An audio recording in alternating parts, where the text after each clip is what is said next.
Bismillahirrahmanirrahim. Assalamualaikum warahmatullahi wabarakatuh. Saya pernah membaca salah satu tulisan dari salah seorang pegiat media sosial. Dia cukup punya banyak followers. Dia pernah mengatakan dalam salah satu tulisannya bahwa kalau kita bicara tentang Nabi Muhammad sebagai pribadi yang jujur, yang berakhlak, yang berintegritas, itu katanya bisa kita ragukan karena itu berasal dari sumber-sumber Muslim. Jadi dia meragukan validitas sirah Nabi itu dengan alasan tidak ada sumber pembanding dari kalangan non-muslim. Kita hanya bersandar pada sumber muslim saja. Ini sebetulnya bantahan sangat receh ya untuk kita jadikan tema pembahasan. Tapi mau tidak mau di dunia media sosial itu kadang-kadang kita jumpai hal-hal receh semacam itu. Ini perlu Anda tahu saudara, untuk mengatakan informasi itu valid atau tidak, sandaran utamanya itu bukan sumber pembanding, tapi apa? Validitas sumber itu sendiri, kesahihan sumber itu sendiri. Jadi kalau sekarang misalnya ada satu sumber menyebutkan dalam kitab, oke?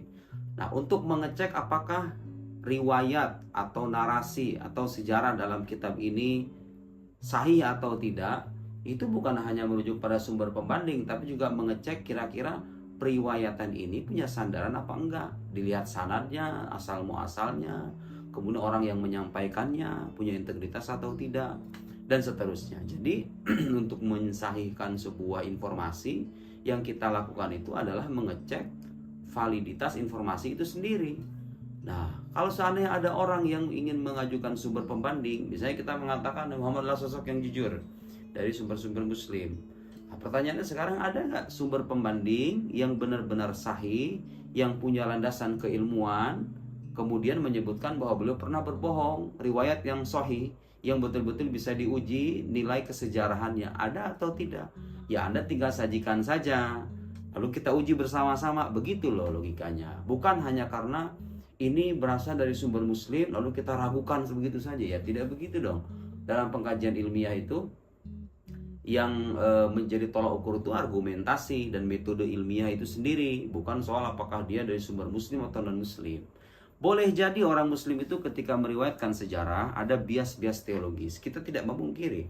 Tapi soal kejujuran Nabi Muhammad SAW itu sudah masif, riwayat yang sudah masif, yang sudah dikenal luas, bahkan dalam sejarah sebelum era kenabian itu sendiri. Jadi Anda nggak bisa tuh meragukan kejujuran Nabi dengan alasan nggak ada sumber pembanding. Ya ayo, kalau ada sumber pembanding silahkan Anda ajukan, tapi jangan sampai meragukan informasi yang sudah sedemikian masif dikabarkan ini dengan alasan nggak ada sumber pembanding dan hanya merujuk pada sumber Muslim saja. Jadi yang perlu kita tekankan sekali lagi, kita itu bersandar pada kitab-kitab Muslim karena kita punya metode ilmiah yang bisa memverifikasi kesahihan riwayat-riwayat Nabi kita itu. Nah, ini yang menariknya saudara. Dalam dunia Islam itu setiap kali ada periwayatan. Tentu nggak setiap kali, tapi sebagian besar ya. Periwayatan yang menarasikan ulang sabda Nabi kita, sejarah hidup Nabi kita, itu biasanya menggunakan sanad. Jadi untuk saya tahu Nabi Muhammad itu punya akhlak apa, sabdanya apa saja, itu bisa dicek dalam kitab-kitab hadis dengan sanad yang jelas. Misalnya hadis ini diterima dari fulan ini dari fulan, kemudian dikaji tuh perawi-perawinya itu, biografi kehidupan itu dikaji. Kira-kira orang ini pernah ketemu apa enggak? Kemudian kira-kira orang ini punya integritas atau enggak, orang yang adil atau tidak, apakah orang fasik, apakah orang jujur, itu dikaji biografi kehidupan para perawinya itu. Nah, dengan demikian maka kita bisa yakin bahwa apa yang tersampaikan ke kita, kalau terbukti sahih berdasarkan metode keilmuan, metode dalam ilmu riwayat, maka bisa kita ambil sebagai fakta sejarah. Nah, dalam tradisi umat agama lain, dengan seluruh penghormatan kita kepada mereka, ilmu semacam ini nggak ada. Ilmu yang bisa memverifikasi sejarah nabinya, sejarah sabda-sabdanya, termasuk kitab sucinya. Kita itu pakai sanad. Umat yang kalau bicara agama tuh nggak bisa asal-asalan. Semuanya harus ada sandarannya. Fulan dari fulan, dari fulan, dari fulan, dari fulan, dari sahabat, dari Nabi SAW. Itu ada ilmunya tersendiri. Nah, kalau seandainya ada sumber pembanding yang misalnya ingin mengajukan fakta yang berbeda, monggo. kita harus uji juga dia punya sanadnya atau tidak. Kemudian bukan cuma sanad. Sanad itu kalau seandainya sanad bersambung tapi ternyata perawinya itu misalnya terbukti sebagai pendusta atau yang tidak punya integritas, itu juga bisa menjadi alasan untuk meragukan. Jadi ada syarat yang sedemikian ketat tuh dalam ilmu keislaman untuk menerima sebuah riwayat sebagai riwayat yang sahih. Sanadnya itu harus bersambung, perawinya itu harus orang yang terpercaya, kemudian hafalannya itu harus terbukti kuat dengan meneliti riwayat-riwayat dari orang yang bersangkutan itu. Diteliti sama para ulama. Terus tidak boleh ada syuzuz, tidak boleh ada illat. Jadi dengan adanya penelitian semacam itu, maka kita bisa bersandar pada sumber-sumber muslim, bukan karena dia atau bukan karena penulisnya sesuai dengan kita agamanya, tapi karena memang kitab-kitab ini bersandar pada metode ilmiah yang bisa dipertanggungjawabkan keabsahannya. Itu satu. Yang kedua, saudara, yang perlu kita pahami, kadang-kadang ada orang meragukan sirah Nabi itu dengan alasan katanya kitab ini ditulis belakangan. Oke, ditulis belakangan. Saya mau nanya sekarang, sesuatu yang tertulis belakangan itu, apakah itu artinya tidak ada di masa lampau? Bedakan ya antara suatu kejadian dengan penulisan terhadap suatu kejadian. Penulisan itu memang agak belakangan, tapi bukan berarti kejadian itu nggak ada di masa lampau gitu loh. Dan yang perlu ingat, perlu Anda ketahui, masyarakat Arab di zaman Nabi itu bukan masyarakat yang mengandalkan tulisan seperti kita sekarang. Mereka itu lebih mengandalkan hafalan ketimbang tulisan. Justru kalau kita paham ilmu-ilmu keislaman sejarah bangsa Arab ya, bagi orang Arab itu aib kalau orang menyandarkan pengetahuannya pada yang tertulis. Beda zaman kita sekarang. Kalau zaman kita sekarang kan kebalikannya. Hafalan orang semakin lemah, dikit-dikit PDF, dikit-dikit tulisan, data-data tertulis. Nah ini kesalahan sebagian orientalis yang kalau mengkaji sejarah Islam itu dengan data-data tertulis saja. Seolah tidak ada data tertulis yang sezaman kemudian diragukan. Yang perlu sumber sezaman itu adalah informasinya, bukan dia tertulis atau tidak. Nah, ada nggak informasi sezaman yang menarasikan kehidupan Nabi? Ya banyak. Sahabat-sahabat Nabi itu informasi. Mereka menyampaikan informasi yang sezaman dengan kejadian Nabi. Dari mana kita bisa tahu kalau itu dari sahabat? Dari riwayat-riwayat yang bersanad itu, yang sudah dikaji melalui metode ilmu riwayat. Jadi ilmu-ilmu keislaman hampir sebagian besarnya itu sandarannya adalah periwayatan lisan. Dan sekali lagi, sesuatu yang tidak tertulis itu bukan berarti nggak ada kan. Kalau sesuatu itu tertulis belakangan, bukan berarti kejadiannya itu tidak ada di masa lampau, gitu loh logikanya. Ada peristiwanya itu, periwayatannya itu ada, informasinya sudah ada, kejadiannya sudah ada, tersampaikan kepada kita, tapi tidak semuanya tertulis. Justru sebagian besarnya kitab-kitab ini itu ditulis belakangan karena kebiasaan orang Arab dulu itu mereka tidak mengandalkan tulisan tapi mengandalkan hafalan dan ingatan, dan itu dikenal dalam sejarah bangsa Arab. Oke?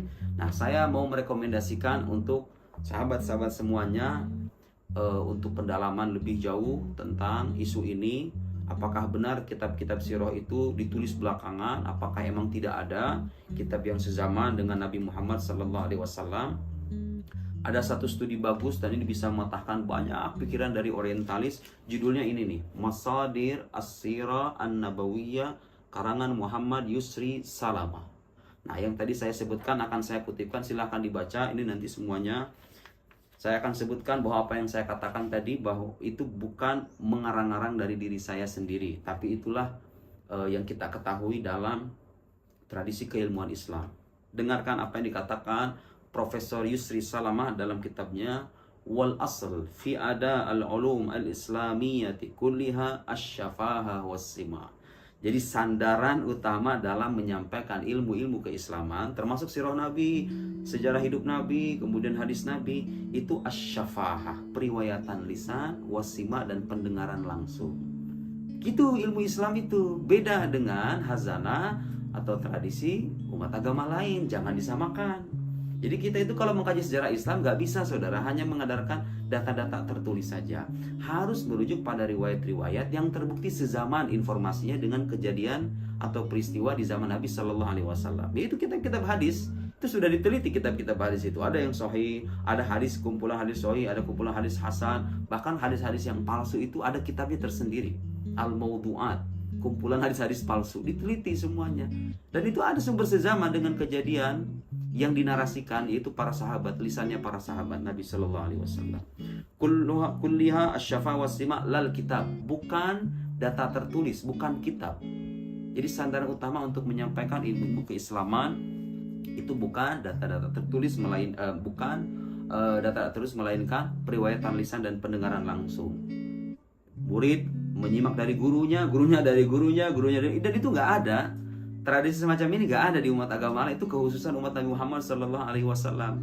Diakui atau tidak itu fakta, ya, bukan hanya masalah iman. Kenapa itu harus bersandar pada periwayatan lisan? Ihtirazan anil wuqu fil khata' wat tahrif fil lafzi wal ma'na, supaya terhindar dari kesalahan dalam meriwayatkan. Karena begini nih, lihat. Sebetulnya kalau misalnya kita bersandar pada data tertulis, kadang-kadang data tertulis itu bisa dimungkinkan untuk didistorsi. Ya kan? Kesalahan tulis lah, orangnya lupa lah, atau kemudian ada yang naskah yang tertukar, ya, naskah yang misalnya tidak diketahui penulisnya dan lain-lain. Jadi kalau seandainya sejarah Islam itu hanya bersandar pada data-data tertulis, akan banyak hal bisa kita ragukan. Tapi subhanallah, justru sejarah Islam itu tersampaikan dengan periwayatan lisan, karena dengan adanya ketersambungan murid dengan guru, ketika misalnya murid salah baca, guru itu bisa langsung koreksi. Itulah kelebihan riwayat lisan. Riwayat lisan itu jadi bisa menghindarkan orang dari kesalahan, salah cara baca misalnya, atau kesalahan gramatikal misalnya. Jadi justru periwayatan lisan itu lebih valid sebagai sumber sejarah, asalkan dengan syarat yang ketat itu tadi, gitu ya. Bukan hanya data-data tertulis saja. Wal lugha wal fahm wa hirsan ala tablighil alam kama kharaja min ba'ihi, dan kesungguhan untuk menyampaikan ilmu sebagaimana dari sumbernya. Jadi otentik gitu loh. Terlepas dari distorsi. Karena periwayatan lisan itu kan bisa, kalau terjadi interaksi antara murid dengan guru, kalau murid salah itu kan guru bisa langsung koreksi. Coba kalau tulisan sekarang.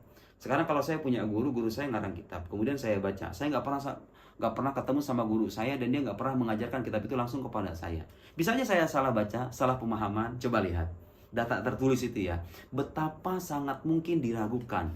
Sementara kalau misalnya datanya adalah riwayat yang terbukti sahih dengan periwayatan lisan gitu ya, melalui metode ilmu riwayat, terbukti bahwa bersambung sanadnya, kemudian perawinya itu terpercaya, kemudian hafalannya kuat, maka itu bisa lebih meyakinkan sebetulnya. Itulah yang membedakan sejarah Islam dengan sejarah umat agama lain.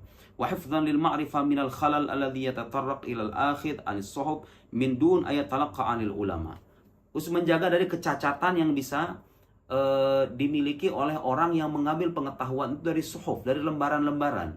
Itu tadi yang saya bilang, kalau orang ngambil pengetahuan dari lembaran, itu potensi salahnya itu lebih banyak ketimbang orang menerima informasi langsung dari guru. Sehingga ada proses saling mengoreksi satu sama lain, begitu ya. Nah, itulah kelebihan ilmu-ilmu keislaman dibanding dengan tradisi keilmuan dalam umat agama lain. Ini orang muslim harus tahu ini ya, supaya jadi kritikan orientalis yang mengatakan sejarah hidup Nabi di belakangan itu bagi saya itu sangat receh. Karena data tertulis itu bukan satu-satunya data sejarah itu loh. Kata kuncinya, data historis itu tidak selamanya harus berupa data tertulis. Sejarah lisan kalau dia terverifikasi sahih itu sah. Jangankan bicara sejarah, dalam kehidupan sehari-hari sekalipun, Anda ketika menerima informasi dari orang banyak, saksi matanya banyak, nggak tertulis, kan Anda terima. Apakah Anda menolak informasi karena dia tidak tertulis saja? Kan tidak. Banyak sekali kan fakta kehidupan sehari-hari yang menunjukkan bahwa penerimaan terhadap informasi lisan itu sah sebagai penerimaan ilmiah gitu ya. Nah, kemudian ada lagi tuh kutipan Yusuf Salama di halaman 68, masih di kitab yang sama ya. Nah, ini kritikan kayak gini sebagai bukti bahwa sudah sejak zaman masa lampau orientalis sudah banyak bicara hal semacam itu. Nah, di antara kritikannya kata Yusuf Salamah, dia mengutip ulang, wa mimma asya'uhu min as-sakhaf aidan anna dhaya ta'ifa min kutubis siyar wal maghazil ula kana lahu athar fi ma'rifatina bisirah nabawiyah wal. Nah, saya langsung mengutip kutipan yang relevan. Wa hadzal qaul maksudnya perkataan ini, perkataan atau pandangan yang mengatakan bahwa hilangnya data-data tertulis sirah Nabi itu menjadikan kita ragu akan validitasnya. Kata beliau, wa hadzal qaul min ablagh dalil ala qillati fahmihim. Ini pandangan semacam ini yang suka meragukan sirah Nabi dengan alasan data tertulisnya baru belakangan, itu menunjukkan recehnya pemahaman mereka yang dangkal gitu loh. Qillati fahmihim wa baladati adhanim, dan kebodohan mereka memang begitu. Rata-rata orang yang mengkritik dengan cara begitu tuh nggak paham bagaimana tradisi keislaman itu, tradisi keilmuan Islam itu sampai kepada kita. Sekali lagi, bukan sandarannya itu data tertulis, melainkan periwayatan lisan. Sampai sekarang begitu. Mau itu kita belajar Al-Quran, belajar hadis, riwayat itu dipertimbangkan ya sebagai salah satu metode yang valid. Wa baladati adhanin fima yata'allaq bil ulum al-islamiyah, yang berkaitan dengan ilmu-ilmu keislaman. Dzalika anna al-ma'rifah bis-sirah lam tahsul min kitabin mu'tamad aw nassin mu'allaf muhaddad bal minar riwayah. Jadi pengetahuan tentang sirah Nabi itu tidak dihasilkan melalui kitab, dokumen tertulis, au nassin mu'allaf, atau teks muhaddad yang tertentu, kama yatawahamun, seperti yang ada dalam ilusi mereka itu, orientalis maksudnya, dan orang-orang sejenisnya.